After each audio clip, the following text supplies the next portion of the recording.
was a typical boring day in calculus, only it was Friday, 7th period, meaning the week was almost over and spring break would finally be upon us, so everybody was getting antsy in their seats, I could tell. We didn't have a test that day like a lot of my friends did with their other teachers, so our teacher in the middle of class just decided to start playing games with us on Sporkle.com. He was a very laid-back teacher like that. As we were doing some brand logo quiz on Sporkle, I remember the exact moment it happened. Right after my friend answered a question, I remember the exact answer too, Adidas. The dean's voice came through the loudspeaker. He sounded panicked and frantic as he told all the teachers this was not a drill and to go into lockdown. I actually got the chills, and I got goosebumps on my arms as our usually laid-back teacher too seemed panicked as he ran to turn off the lights and ushered us to the back corner of the room. We all sat in silence for about 2 minutes, and then the usual buzzing that came from a panel in the back of the room ceased, indicating that the school must have cut all the power. We all looked at each other, realizing this must be serious.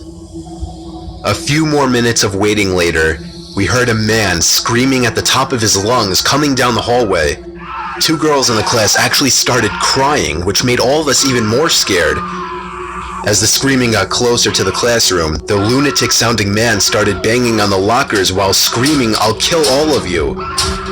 It was at that moment that I started to fear for my life. My teacher shushed us as we all looked at each other to see our peers' reactions. The banging then moved from the lockers to our classroom door. And that's when one of the crying girls screamed no.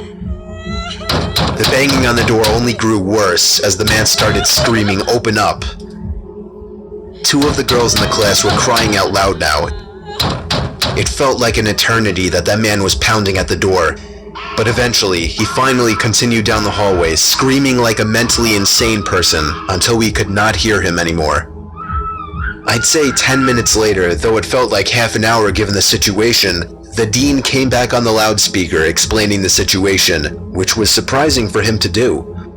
He explained that some apparently mentally unstable person entered the building and assaulted the woman sitting at the front desk, causing her to flee the building screaming, and staff wasn't sure if the man was armed or not.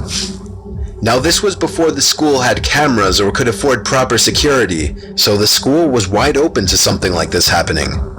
The staff had done a sweep of all the hallways and classrooms and couldn't find him, so the dean instructed the teachers to resume teaching but to keep all the doors locked, and to not let any students leave for any reasons.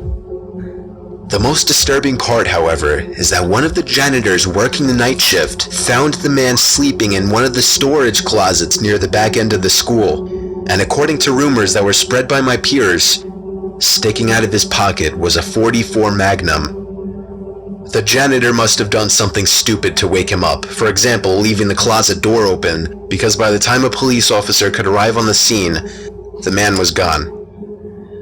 My entire class, as far as I know, to this day, has no idea if this man was ever found, but I like to think that right now, he's being given the proper help that he needs.